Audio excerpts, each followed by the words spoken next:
Content creator na si Danny Barreto, nakatanggap ng batikos mula sa netizens, dahil sa kanyang pahayag tungkol sa mga toxic na magulang na ginagamit ang utang na loob laban sa kanilang mga anak.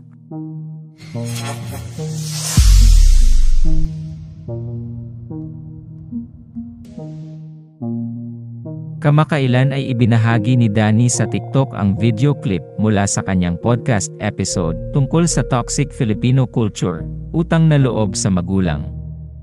Sa video na yon, sinabi niya na hindi utang na loob ng mga anak ang pag-aaruga at pagpapaaral sa kanila ng kanilang mga magulang. Sinabi rin ni Danny na responsibilidad ng mga magulang na alagaan at pag-aralin ang kanilang mga anak hanggang sa makatayo sila sa kanilang sariling mga paa. Dagdag pa niya, hindi raw dapat obligahin ng mga magulang ang kanilang mga anak kapag naging independent na ang mga ito. Kaya naman nakatanggap ng mixed reaction ang pahayag ni Danny tungkol dito.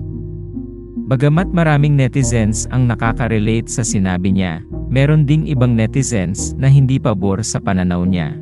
May ilang netizens ding sinumbatan ang content creator. Ayon sa kanila, nasasabi lang daw niya ito dahil iba ang estado niya sa buhay at dahil kaya ng mga magulang niya na hindi umasa sa kanya. Beyond it. Kasunod nito ay naglabas ng pahayag si Danny sa pamamagitan ng pag-post ng video sa TikTok.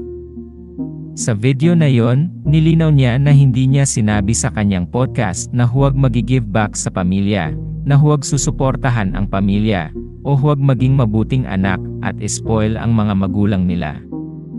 Ayon sa kanya, ang opinyon niya ay dapat voluntaryo at hindi obligatory ang pag-give back sa pamilya.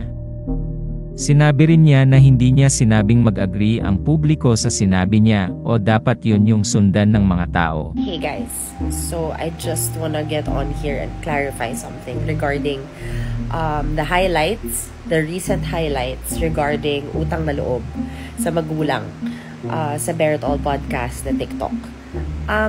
I never said na huwag kayo mag-give back sa pamilya nyo, na huwag nyong susuportahan yung pamilya nyo, or huwag kayo maging mabuting anak at i-spoil sila at whatever you said in the comment section. I never said that.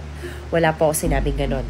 Ang point po nung video na yon is, ang opinion ko po is that giving back should be voluntary, not obligatory. Yun lang po ang opinion ko. Hindi ko po sinabing mag-agree kayo or dapat yun yung sundan nyo.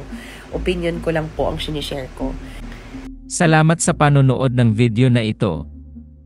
Huwag kalimutang mag-subscribe sa aming YouTube channel, i-like ang video na ito, at i-turn on na rin ang notification bell.